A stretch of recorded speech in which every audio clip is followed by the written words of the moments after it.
विद्यार्थी मित्रांनो, सह्याद्री ट्युटोरियल्स मध्ये तुमचं स्वागत आहे. एकाच दिवसात 3 लेक्चरमध्ये तुमची फिजिक्सची भीती बऱ्यापैकी दूर झालेली आहे. मी तुम्हाला सांगू का, की तो कॉन्फिडन्स जाणवतोय. पण मी माझ्या इथं ऑफलाईनमध्ये अक्षरशः स्ट्रिक्टली मुलांकडून ते 3 लेक्चर्स करून घेतलेत. मग मला सांगा तुम्ही ते केलेत का लेक्चर्स? त्याच्या नोट्स बनवल्या का? त्यातल्या कुठल्याही प्रश्नाचं उत्तर तुम्हाला देता येतंय का ते मला सांगा. आलंच पाहिजे आणि पॉसिबल आहे. मग आता कॉन्फिडन्स एवढा वाढलाय, की फर्स्ट सेमेस्टरला 8च टॉपिक आहेत. 8च टॉपिक आहेत आणि फिजिक्सचं ऑलमोस्ट भरपूर आपण काय करू शकतो पेपर अटेम्प्ट करू शकतो हा कॉन्फिडन्स आलाय. अरे बोर्डची एक्झाम लांब आहे रे अजून. आत्ताच कॉन्फिडन्स आलाय. मग आज आपल्याला बेस्ट मेथडनं अभ्यास करायचा आहे. बेस्ट मेथड मी तुम्हाला सांगतो एकदम बेस्ट मेथड. सुरुवात करूया आपण. छोटंसं लेक्चर होईल पण 10-12 क्वेश्चन्स होणार आहेत. म्हणजे होमवर्क आहेच हे लक्षात घ्या. चला सुरुवात करूया आपण. मी तुम्हाला सांगतो, मी एक वेव्ह काढतोय. त्यात हा क्रेस्ट आणि हा ट्रफ आहे. बरोबर आहे? क्रेस्ट आणि ट्रफ. मग जेव्हा एक वेव्ह कंप्लीट होते, तेव्हा हे जे डिस्टन्स आहे त्याला मी वेव्ह लेंथ म्हणणार. बरोबर ना सांगा बघू? चला यालाच मी आता स्टेशनरी वेव्ह मध्ये कन्व्हर्ट करतो. ती वायर आहेत आणि या वायरवरती 2 लूप तयार झालेत. Stationery wave. ठीक आहे. मग मला सांगा इथून एवढं डिस्टन्स किती येणार? लॅम्बडा/2 म्हणजे एक लूप म्हणजे लॅम्बडा/2 कळालं? मी टोटल तुमच्याकडून 3 क्वेश्चन्स आत्ता करून घेणार आहे. एवढ्या याच्यामध्ये लक्षात घ्या. 3 कुठे रे? जास्त क्वेश्चन. सांगतो आता लक्ष द्या. नेक्स्ट बघा आता मी काय म्हणतोय. मग जर मी एक फंडामेंटल मोड घेतला म्हणजे ही लेंथ आहे वायरची एल आणि त्याच्यापासून मी एकच लूप तयार केलं म्हणजे फंडामेंटल मोड. तेव्हा ती जी लेंथ असणार आहे बघा एकच लूप म्हणजे लॅम्बडा/2. मग देअरफॉर लॅम्बडाची व्हॅल्यू काय येणार आहे? 2L. आणि व्हायब्रेशन ऑफ स्ट्रिंगची जी व्हेलॉसिटी असते त्याचा फॉर्म्युला असतो √T/m. त्याचा फॉर्म्युला काय असणार आहे?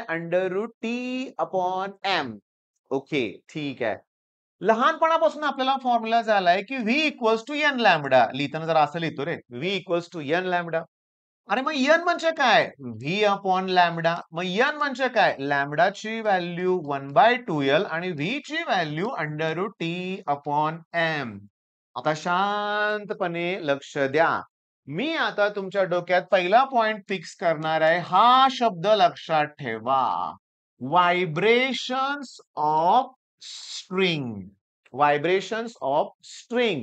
त्यातला पहिला प्रश्न मी तुम्हाला आता जो देणार आहे तो आहे law of length. Law of length. आता सांगतो करायचंय कसं बघा स्टेटमेंट तयार.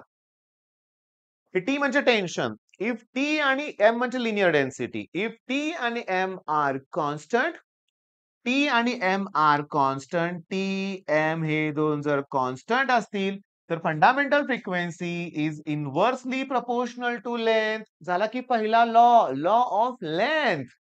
Law of length clear. आता जर मी तुम्हाला म्हटलं लॉ ऑफ टेन्शन तर काय येणार आहे त्याच्यात? एन समजून घ्या एन नाही हा. त्याच्यामध्ये एम आणि एल कॉन्स्टंट असतील आणि त्यावेळेस fundamental frequency is directly proportional to square root of absolute square root of tension. Square root of tension. तर तिसरा कुठला लॉ आहे सांगा बघू? हा law of length. Law of tension. आता लॉ ऑफ लिनियर डेन्सिटी. मग जर एल आणि टी कॉन्स्टंट असेल तर fundamental frequency is inversely proportional to square root of linear density.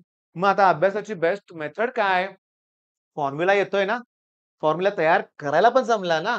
जमला की नाही फॉर्म्युला तयार करायला? जमला ना? मग फॉर्म्युला तयार करायला जमला तर माझे 3 लॉ झाले. चला मग तुमचा पहिला होमवर्कचा पॉइंट.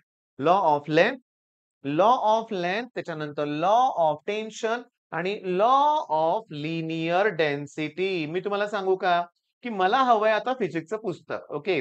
तुम्हाला माहिती आहे सगळ्यांना लक्षात घ्या की सुपरपोजिशन ऑफ वेव्हज हा जो टॉपिक आहे लक्षात घ्या. कितवा टॉपिक आहे रे? 6वा का 7वा टॉपिक आहे. त्याच्यामध्ये तुम्हाला हे सगळं भेटणार आहे लक्षात घ्या. हे सगळे पॉइंट त्यात असणार आहेत. Law of length. ओके. त्याच्यानंतर कुठला लॉ सांगितला रे मी? लॉ ऑफ टेन्शन आणि law of linear density. Okay. थांबा. आलंय. ओके. मी नेक्स्ट स्लाइड वरती घेतो हे तुमच्यासाठी तिन्ही पण law. Okay. Laws of vibrating string. चल. ओके. छानच. दिसतंय का बघा स्पष्टपणे तुम्हाला? क्लिअरली दिसतंय. मग स्क्रीनशॉट पण काढा, पण थांबा ना. fundamental frequency is inversely proportional to length if T आणि M, if tension and mass per unit length are constant. तर mass per unit length लिहायचं नसेल तर linear density लिहा. Law of tension, if mass per unit length and tension are constant, then fundamental frequency is directly proportional to square root of tension. Okay. Law of linear density, तिथे inversely proportional to square root of linear density आहे. अरे बाळांनो, एकदम सोपं आहे रे, एकदम सोपं आहे. 3-3 मार्काला लॉ विचारतायत. पण आपल्याला जायचंय बेस्ट मेथड न. मग बेस्ट मेथड काय? की हा लॉ झाल्यानंतर इमिजिएटली त्याच्यावरचं न्यूमेरिकल घ्यायचं. मी तुम्हाला क्लिअरली सांगतो, लॉ झाल्यानंतर न्यूमेरिकल हे तुम्हाला केलंच पाहिजे. लक्षात घ्या. काय न्यूमेरिकल आहे? शांतपणे लक्ष द्या. काय न्यूमेरिकल आहे बघा. The string 1.5 centimetre long. Okay, मी काय करणार आहे सांगतो, लक्ष द्या. बघा आता, बघा तुम्हाला सांगतोय बघा. हे मी डिलीट करतोय. आता ऐका. लेंथ जी दिलेली आहे ती 105 सेंटीमीटर दिलेली आहे. Fixed at one end. The transverse vibration of frequency 50 hertz. Frequency दिलेली आहे 50 हर्ट्ज, म्हणजे n इक्वल्स टू 15 बरं का, 15 हर्ट्ज. ठीक आहे. The stationery wave produce in the string consist of 3 loop. अरे एक लूप म्हणजे लॅम्बडा बाय 2, म्हणजे बघा लेंथ किती येणार. एक लूप म्हणजे लॅम्बडा बाय 2, 2 लूप म्हणजे 2 लॅम्बडा बाय 2, 3 लूप म्हणजे 3 लॅम्बडा बाय 2. म्हणजे मला लॅम्बडाची व्हॅल्यू मिळाली 2l/3. मग 2 इंटू 1.05 डिवाइड बाय 3. मग हे सॉल्व करा. तुम्हाला काय मिळेल सांगा, लॅम्बडा. आणि तुम्हाला त्यांनी व्हेलॉसिटी विचारले, मग v equals to n lambda. पण थांबा, या लेक्चर मध्ये हे काही न्यूमेरिकल मी घेत नाहीये. तुम्हाला फक्त मी बेस्ट मेथड सांगतोय. तर बेस्ट मेथड मध्ये तुम्हाला काय करायचं आहे, की व्हायब्रेशन ऑफ स्प्रिंग म्हणलं की पहिला पॉइंट तुम्हाला ह्या डायग्राम काढता आला पाहिजे. हे फंडामेंटल आहे. ही जी फ्रिक्वेन्सी आहे ती फर्स्ट ओव्हरटोनची आहे. ही जी फ्रिक्वेन्सी आहे 3 लूप काढा, म्हणजे हे इथं n ची value 1/2l under root T by m येणार आहे. इथं n1 ची व्हॅल्यू 2n येणार आहे. इथं n2 ची व्हॅल्यू 3n येणार आहे. लोएस्ट पॉसिबल फ्रिक्वेन्सी आणि त्याच्या इंटिग्रल मल्टिपलला हार्मोनिक्स म्हणतात. Higher frequency than fundamental is known as overtone म्हणतात. मग हार्मोनिक्स आणि ओव्हरटोन, आता ज्यांनी मला सिरियसली फॉलो केलंय त्यांना माहिती आहे हे 2-2 वेळा रिपीट झालेलं आहे, हार्मोनिक्स आणि ओव्हरटोन. मग तुम्हाला हार्मोनिक्स ओव्हरटोनचे रिव्हिजन करायचे. बरं, तुम्हाला इथं लक्षात आलं का, की हे आहे इव्हन हार्मोनिक्स आणि हे आहे ऑड हार्मोनिक्स. याचा अर्थ ऑल हार्मोनिक्स आर प्रेझेंट. 3 मार्काचा प्रश्न, की show that all harmonics are present during vibration of string. एकदम सोपं आहे रे. सांगू ते पण करून देऊ का तुम्हाला? सांगतो कसं करायचं. आता इथं बघा, वायरची लेंथ तीच आहे, पण लूप 2 आहेत. एक लूप म्हणजे लॅम्बडा बाय 2. लॅम्बडा बाय 2 म्हणजे अर्ध ना, लॅम्बडा बाय 2. इकडे परत lambda by 2. Lambda by 2 plus lambda by 2 lambda येणार, पण मी लॅम्बडा 1 लिहिलं म्हणून. लॅम्बडा 1 लिहिलंय, हे लक्षात घ्या. मग फ्रिक्वेन्सी जी येणार आहे इथली फर्स्ट ओव्हरटोनची, त्याचा फॉर्म्युला काय रे? n1 equals to v upon lambda 1. मग लॅम्बडा 1 ची व्हॅल्यू कोण आहे? l.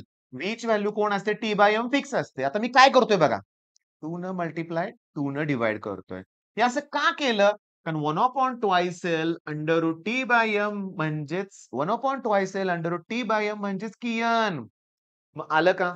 Even harmonics. पण समजा मी 3 लूप घेतले, वायरची लेंथ तीच आहे हो. Lambda by 2, lambda by 2, lambda by 2. म्हणजे 3 लॅम्बडा 2 बाय 2. लॅम्बडा 1 नंतर तर लॅम्बडा 2 घ्या. मग लॅम्बडा 2 ची व्हॅल्यू काढा ना. 2l/3 ही लॅम्बडा 2 ची व्हॅल्यू आली क्रॉस म्युटेशन करून. मी परत सांगतो, मी तुमच्याकडून अभ्यास करून घ्यायला लागलोय. हे क्विक रिव्हिजन आहे. इतकं फास्ट मी नाही शिकवत बाळांनो. आपल्या YouTubeवर जुन्या लेक्चरमध्ये तुम्हाला डिटेल याच्यावरचे लेक्चर भेटतील, पण माझा तुमचा कॉन्फिडन्स वाढवायचा आहे. मग n2 इक्वल्स टू काय येणार? 1/λ2 आणि हे व्हॅल्यू t बाय m व्हेलॉसिटीची. मग लॅम्बडा 2 ची व्हॅल्यू पुट करा. 2l/3. ते 3 इथं पुट करा. आलं की लक्षात घ्या बाळांनो, आलं का बघा? ही सगळी फंडामेंटल फ्रिक्वेन्सी आलं का 3n. मग सो दॅट मग n3 इक्वल्स टू 4n येणार आणि ऑल हार्मोनिक्स आर प्रेझेंट. म्हणजे तुम्हाला स्ट्रिंगच्या प्रश्नामध्ये काय करायचं आहे? पहिली गोष्ट त्याची डायग्राम, नंतर प्रूव्ह करायचं आहे ऑल हार्मोनिक्स आर प्रेझेंट, नंतर कोण? लॉज, आणि नंतर कोण? न्यूमेरिकल, आणि नंतर कोण? PYQ सीईटीतले. हा सगळ्यात बेस्ट मेथड आहे अभ्यासाची, लक्षात घ्या. मग या सेशनमध्ये आतापर्यंत आपले किती प्रश्न झाले की नाही बाळांनो सांगा? किती प्रश्न झाले? जरा बघा ना. लॉ ऑफ लेंथ म्हणलं, आता मी तुम्हाला सांगतो. आता मी ते इरेज केलं, नाही इरेज केलं. लॉ ऑफ लेंथ म्हणलं तर तुम्हाला सांगतो असं येणार N1 L1 that equals to N2 L2. बघा ना, NL कॉन्स्टंट येणार आहे ना. म्हणजे आता तुमच्या लक्षात आलं असेल तर मी तुम्हाला आता होमवर्क देतोय. लक्ष द्या. पहिली गोष्ट, पिरियॉडिक टाइम ऑफ सिंपल पेंड्युलमचा फॉर्म्युला आहे असा. मग याच्यामध्ये सुद्धा 2 पाय तर कॉन्स्टंट आहे. जर G कॉन्स्टंट असेल तर periodic time is directly proportional to square root of length. जर लेंथ कॉन्स्टंट असेल तर periodic time is inversely proportional to square root of G. म्हणजे T is directly proportional to law of length झाला. T is inversely proportional to square root of G. 2 law झाले, बरोबर आहे. आता मी अजून तुम्हाला होमवर्क मध्ये काय ऍड करतोय ते नीट लक्ष द्या. Lambda max is proportional to T. Okay. कोणता लॉ आहे ते मला सांगा. हा आहे वेन्स डिस्प्लेसमेंट लॉ. नुसत्या फॉर्म्युल्यावरून की maximum wavelength is direct inversely proportional to absolute temperature. बघा, फॉर्म्युल्यानुसार लॉचं स्टेटमेंट तुम्हाला लिहायचं आहे. लक्षात घ्या. हा आजचा 4था लॉ आहे. हा आहे 5वा लॉ. हा आहे 6. मग पहिले 3 कुठलं? Law of length, law of tension आणि law of linear density string मधले. हा 4था लॉ ऑफ लेंथ पण सिंपल पेंडुलम साठी. Law of acceleration to gravity simple pendulum साठी. Wien's displacement law. आता त्याच्यानंतर एखादा वरून एखादा ड्रॉप येतोय, मग त्याच्यावर जो विस्कस फोर्स ऍक्ट होतोय ना, तो डायरेक्टली प्रोपोर्शनल टू बघा, directly proportional to coefficient of viscosity, radius of the sphere आणि velocity of the sphere. Okay. हा आहे स्टोक्स लॉ. 7वा लॉ या सेशन मधला स्टोक्स लॉ. त्याच्यानंतर 8वा लॉ पण तुम्हाला मी देतोय की लक्ष द्या व्यवस्थित. एफ प्रपोर्शनल टू ए झालेला आहे मला माहित आहे. परत देतोय डीव्ही बाय डीएक्स. म्हणजे हा कुठला आहे? Newton's law of viscosity. विचारतायत काय तुम्हाला ते न्यूटन्स लॉ ऑफ विस्कॉसिटी मध्ये? विस्कॉसिटीचं युनिट विचारलंय. Newton second per metre square. Okay. म्हणजे viscous force between the layers is directly proportional to area आणि वेलोसिटी ग्रेडियंट. त्याच्यानंतर 9वा, म्हणजे बघा मी होमवर्क द्यायला लागलोय. 9वा लॉ मी तुम्हाला सांगतोय.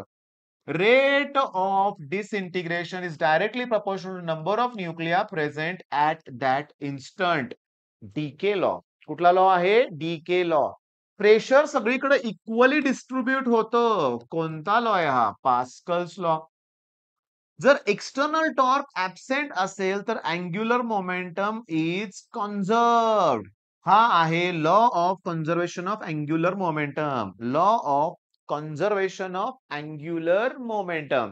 काय आहे law of conservation of angular momentum? बघा, हे DL by DT equals to torque असतं. इक्वल्स टू काय असतं? टॉर्क. पण टॉर्क जर मी 0 घेतला, टॉर्क ऍक्ट होत नसेल तर एलचं डेरिव्हेटिव्ह 0 आणि कॉन्स्टंट टर्मचं डेरिव्हेटिव्ह काय असतं सांगा? 0 असतं. याचा अर्थ if the external torque is absent then angular momentum gets conserved. आता मी टेस्ट कुठे कशी घेणार आहे सांगतो. लॅम्बडा मॅक्स लिहिलंय. कोणता लॉ आहे? Veins displacement law. आणि मग त्याचा फॉर्म्युला काय आहे? सांगतो ना. मग लॅम्बडा मॅक्स इक्वल्स टू त्याचा कॉन्स्टंट बी अपॉन टी येणार आहे. बरं का लक्षात घ्या. वेन्स कॉन्स्टंट लक्षात घ्या. Veins constant. ओके. बर, हा पण झाला लक्षात घ्या. 11 अजून देणार आहे, सोडणार नाहीये. लक्षात घ्या. पास्कल्स लॉ झाला पण सांगतो. Energy radiated per unit time per unit area by a perfectly black body is directly proportional to fourth power of absolute temperature. Energy radiated per unit time म्हणजेच पॉवर. मग पॉवर हे बघा, energy upon time म्हणजे joule per second म्हणजे power असते, watt. मग power per unit area is directly proportional to fourth power of किंवा of absolute temperature. T⁴ मला म्हणायचं, fourth power of absolute temperature. Stefan Boltzmann law. आता 12 law झालेले आहेत. कमीत कमी 2 तास तरी अभ्यास व्हायला पाहिजे. पास्कल्स लॉ न्यूमेरिकल बघा. स्टोक्स लॉ न्यूमेरिकल बघा. Newton's law of viscosity numerical बघा. त्याच्यानंतर स्टीफन्स बोल्ट्झ हा व्हिडिओ आहे, लक्षात घ्या. युट्यूबवर माझ्या आपल्या चॅनलवर लक्षात घ्या. आणि तुम्हाला ते करायचं आहे. मग 15 मिनिटात 12 लॉ मी तुम्हाला फक्त एक्सप्लेन केले. बरं, त्याच बरोबर vibration of string he concept पण आपण बघितली. ओके. मग आता मला सांगा, हे छोटे छोटे व्हिडिओ तुमचा कॉन्फिडन्स वाढवतात माझं टार्गेट काय आहे मी तुम्हाला सांगतो, की पहिली गोष्ट म्हणजे माझं टार्गेट आहे, की पहिल्यांदा थिअरी तुमची परफेक्ट होऊ दे रे. तुमची थिअरी अगोदर परफेक्ट होऊ दे. थिअरी परफेक्ट झाली ना, की तुमचे त्यावेळेस फॉर्म्युले मी घेणारच आहे करून. फॉर्म्युलाज म्हणूया आपण. आणि फॉर्म्युलाज झाले ना तुमचे, की मी आहे ना न्यूमेरिकलसाठी. मी आहेच न्यूमेरिकल्समध्ये तुम्ही एक्सपर्ट होणार आणि मग कुठं पुढं जाऊन तुमची सी तयारी होणार. सी होत असेल, तर मग पुढे जाऊन तुमची किंवा नीटची तयारी होणार. मग आतापर्यंत केलं उलटंच. काय केलं? डायरेक्टली उडी मारली इथं. केलं, सगळ्या गोष्टी केल्या. हे सगळं मागचं राहिलं बाजूला तसंच आणि ते झालं नाहीये. पण आता होईल बरं का लक्षात घ्या. नक्की होईल. मग हा व्हिडिओ थांबवतोय इथं मी. 12 लॉ कंप्लीट करायचे. कुठल्याही लॉचं स्टेटमेंट न्यूमेरिक फॉर्म्युला सांगता आला पाहिजे लक्षात घ्या आणि हे व्हायला पाहिजे. तुम्ही करणार मला माहिती आहे. कारणच आहे, की आपल्याला 100% मार्क पाडायचे आहेत. All the best.